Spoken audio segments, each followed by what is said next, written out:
Hi everybody, Martin here, and welcome to this almost last part of our tutorial series. Today we will have a look at how to plug in the textures we created in Substance Painter, and then we'll do some quick lighting. I will also show you an awesome fire shader by Simon Thomas that I used for the fire. You excited? I hope you are. So let's get to it. Alright, home sweet home. After 3 parts that we spent in Substance Painter, we're back in Blender. Here let's first drag in a new window and set it to Shader Editor. Select your pedestal and hopefully your principal BSDF shader will appear in the window. If not, it's probably just out of frame, so just hit home and it will frame your shader nodes. Now, ever since 2.8, this principled shader is a default shader to all your new materials. If, however, you do not have it here, you can simply just Shift A and type in principled. Then choose it from the search dialog, put it in your window and connect this BSDF output to your material output surface socket. And that's how you plug in any shader onto the surface of your object. Now to plug in your first texture, just hit Shift A again, type in image texture and add in the node. Then hit open here and navigate to where you exported your textures. It's a bit of a mess here in my folder, and also you may find that I have slightly more textures than you. This is actually a bit older recording where I had 3 sets of textures, one for pedestal, one for the burning sticks, and one for the burning coal. In our workflow we actually created just 2 sets and we put sticks and coal together. Anyway, what you'd need to do now is to find your pedestal textures, find one called base color and open it. This way we plug in the color channel. Now let's select the node, Shift D to duplicate it, and now very importantly set this to non-color data so that the node reads only black and white information from the texture. Then just open the node again, plug in the pedestal metallic texture and connect it here into the metallic socket. After that, repeat the process, only this time choose roughness map and plug it into roughness socket. Now for the normal map, there will have to be an extra step. Set everything as in previous 2 cases. However, after you plug your texture into the normal socket, you need to add one more node. Hit Shift A, type in the normal map and plug it between the normal map texture and the BSDF shader. You will find that you can actually simply hover over the connection line and it will automatically connect. And that's it actually. This is the node setup that you need to create for each material set you created in Substance Painter. Now let's quickly see how it looks in preview render. Just hit this icon here and voila, here's our pedestal material looking good. If you want, you can use Ctrl B to select an area you want to render. You don't have to do that, but restricting the area speeds up the rendering process. Also, to see the model a bit better, you can brighten the environment color. Just go to this world menu here and adjust the color in the RGB menu. If you don't have the RGB menu here, you can of course add it yourself. Change this mode here to world and frame it in your world output node by using home key. Then add a background node and with Shift A type in RGB. This gives you this RGB node and you will then be able to connect it to the background node and change the color here. Now let's plug in our coal texture the same way, plus add a little bit of extra emission channel. First, what you can do is go here, back to the pedestal material and select the texture images you've created. Hit Ctrl C and then select your sticks material. Here, Ctrl V, and here we are. We've added the nodes into another shader. This is super useful when you have large convoluted shader structures and want to duplicate them and make some changes and don't have to make them from scratch. One little note though, for this copying and pasting to work, you always have to be in the shader editor window when hitting the keyboard shortcuts. Alright, now after I've plugged in the nodes to the corresponding sockets, it's time to replace the textures in each of them.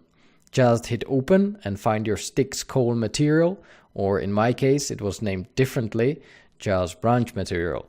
In any case, find the exported textures with your burning coal material and replace your base color, metalness, roughness, and normal images. What I want to add now is a bit of emission to the hot parts of the model. For that, we need to combine our BSDF shader with another one, this one called emission. So to be able to mix these two, let's add a new node called not mix RGB, but mix shader. Plug it here between the BSDF and the output node. This node does exactly that. It allows you to blend several shaders and their attributes. By default, it blends these by basically mixing the opacity. So what happens now is that we have our BSDF shader at 50% opacity and the other socket with the rest of the opacity is empty. So let's plug in this emission node, which basically makes the surface emit light. Set it to orange color, and what happens now is that our sticks are 50% textured and 50% red glowing, which we don't really want. We only want these to glow on the areas where there are red spots on our texture. So for that, let's Shift D to duplicate our base color for this shader, drag it here, and let's have a look at the texture. Just bring down a window here, activate the image editor, and find the coal base color in this pull down menu. So as you can see, this texture has really dark areas and really bright areas. As I've said, we only want these red, bright areas to emit light. For that purpose, we will use this texture plugged in into this vector socket, where it basically takes the brightness information, and whatever is bright will be opaque, whatever is black will be not opaque. What's the right word here? Basically, dark areas won't be used. Okay, just plug the color into this FAC or vector socket, and of course, don't forget to set it to non-colored data. It looks much better. You can see that the bright areas are brighter than the dark areas. However, it seems that the vector information still takes the dark areas into account, because if it didn't, they wouldn't be glowing. So to solve that, let's just increase the contrast of our texture, making the bright areas brighter and dark areas darker. There's a million ways on how to do that. In our case, let's drop in a curves node and raise the contrast by adding 2 points like this. Play around with the curve, and yeah, I think it works the way I want it. You can see the effect when you plug in just the BSDF into the surface socket, as opposed to when you plug in just the mix shader. Good, so that means we can now finally do some lighting. Let's start the lighting process by adding an HDRI. So instead of this color or RGB option here, what we will use for our base lighting is actually an image with high dynamic range color information. So let's choose this environment texture here. Everything turns pink, but don't be alarmed. This only happens when a texture is missing from some socket in Blender. So let's open one now. I have my little collection here. You can actually download these HDRI images from HDRI Haven, which I do recommend because you can find some awesome maps there. And what's even better is that they're all free. Let's now choose this Town Rocks HDRI, download it in 8K version and plug it in. And now immediately you can see that the look of the model has changed. And now it's being lit by the environment, which always gives you this nice, more realistic quality, especially when combined with the physically based textures from Substance Painter. First off though, I don't really want to see the environment, so go here into the rendering tab, and in the film settings, activate transparency. Also, I don't want the environment lighting to be so intense, so just go here into the world tab and lower the strength to something like 0.5 or 0.2. Cool. Now for the lighting itself. Before that, however, we actually want to figure out our camera angle so that we can light the scene accordingly. It's always a best practice to create your camera first and only then start the lighting process. I actually already chose initial camera position during my first run through this tutorial's preparation, and I also set up the final resolution, which is 1920 to 2560, as you can see here in the Dimensions tab. If you now hit 0 on your numpad, you will transport yourself into the camera view, and from here, by far the fastest way to position your camera is to hit Shift F and just as you would in some first-person game, you just fly to the position where you want the camera to be by using WASD. I'm sure all of you gamers out there know this control scheme pretty well. As a matter of fact, I also know the final position of my camera, so if you don't want to be flying around, you can just set up the values as you can see me doing here. Also, don't forget to check that you have the same focal length as I do, which is 50mm lens. Now hit preview render again, and we can start lighting. Let's add our first lamp by hitting Shift A, choosing Light and Sun.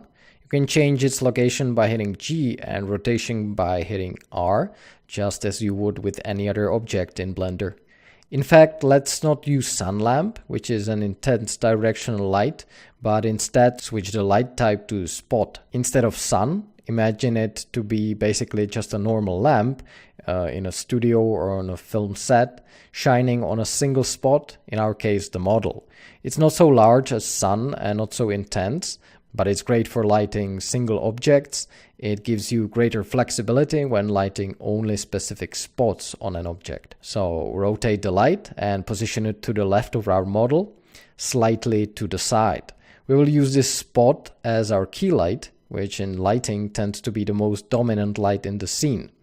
So to make it dominant, let's raise the strength a lot, like 2000. Already you can see that it lights our model nicely from the side, creating some nice highlights on the bowl. But let's play around with some options here. You can make the edges of the light softer by raising this blend property here. Also, you can make the lit area narrower by lowering this size here. To make the light a bit bigger, like the light is actually coming from a larger source, you can go to 1 meter here, and also let's change the color to something warmer, for example this orange. Okay, now I think we're done with our key light, so let's a bit of backlighting. This type of light often comes directly from the back or slightly from the side of the object and is supposed to make it pop a little, basically to divide it from the background. For that, let's create a new sun lamp, and this time we will stick with it. First off, give the color a blue tone and then rotate it so that it shines from the back of the pedestal. By hitting 0 on your numpad, return back to the camera view. You can play around with the rotation a bit more. The goal is to create this nice cool rim along the right edge of the model. For that, we can increase the size of the light so that it comes from a bigger source and thus it envelopes the pedestal a bit more. We can also increase the strength to 2. Again, I have some position and rotation values from my personal experimenting session, so let's just add them here and you can decide if you want to use these or position the light yourself. I recommend the second option, of course. And now for the last light, let's actually select the first one we created and duplicate it with Shift D. Then position it on the other side of the model so that it shines from the right side of the camera. You can lower the strength a bit. These fill lights generally serve as a sort of help for the key lights, and rarely do they have the same intensity as the key lights. But of course, especially in lighting, the rules are here to be broken. And with that, I think our first lighting pass is done. Now, one little thing, don't forget to actually clean up your scene.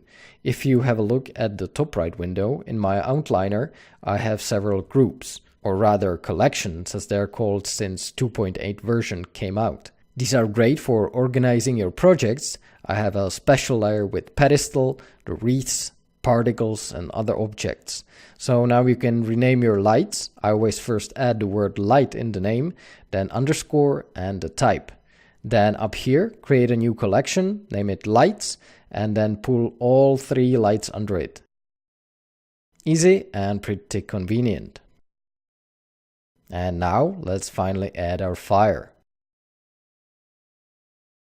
This is a super easy one. I experimented with many ways of creating a believable fire in Blender when one day on Twitter I stumbled upon a procedural fire shader by a genius by the name of Simon Thomas. I'm very sorry if I butchered her name, who makes procedural shaders of all kinds directly in Blender. I definitely recommend you check his Gumroad page because not only he provides awesome content like this procedural knitwear shader or this scales shader, Just look at it. And that's not all. He basically gives all his shaders for free. So go ahead, what you're waiting for, download it, and maybe support this guy by actually paying something for these shaders. And lo and behold, he also created this awesome fire shader. Again, for free. He's crazy, but cool. So with this burn shader downloaded, you just append the fire object from the Blender file into your scene. You then find this cube with the shader applied and position it on its place, enveloping the coals and the sticks. And that's literally it. Just by doing this, you have a very nice looking animated fire in your scene. If you then go into the shader editor, you can play around with various settings. For example, the power, that drives how much the fire shines. The detail, adding how much branching and small flames the fire has. Also, we can change the black body, which increases the contrast of the fire. You can add some noise or adjust the spread or clipping of the values. You also have the option to change the hue up here. To be honest, I think the default values look just fine, so let's now just add one more light. This time it's going to be a point light and position it right in the middle of this fire cube. Give it an orange color, like this, and let's hit the preview render. It doesn't seem to do much, so let's first decrease the size of this light source and also make the strength to about 40. To see it better from our camera, let's actually hit 0 again and then Shift F to be able to move with it. Then reposition it. In this fly mode, you can hold E to go up and Q to go down. So let's look at the model from the top, like this. That's a better angle to capture the fire as well. Now just reposition and scale the fire, and here we go. I think this looks very fine. Let's maybe play around with the light a bit more, adding intensity for the backlight, rotating it a bit so that it reveals the edge of the pedestal more.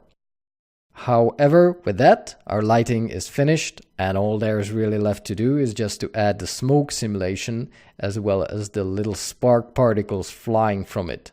And then of course render everything out. That, however, we will do in the next and final part of this tutorial series.